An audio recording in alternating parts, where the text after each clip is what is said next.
கையெழுத்து ஏலம் கேட்பவர்கள் கேட்கலாம். இங்க பாரு, இப்போதான் ஒருத்தன்ட்ட மூச்சு அடைச்சு பேசி முடிச்சிருக்கேன். இப்படி டான்ஸ் எல்லாம் அண்ணா கொடுக்க மாட்டாங்க.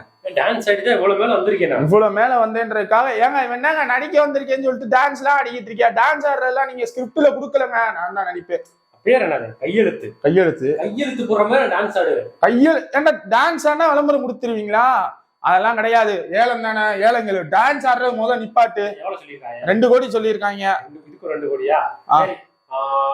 எடுத்தாலே 30 லட்சம். 30 லட்சமா? கையெழுத்து அவருக்கே தான். ஏய் என்னடா பண்ண, வந்த டான்ஸ் ஆடின 30 லட்சம் போன உடனே உனக்கு கொடுத்துட்டாங்க.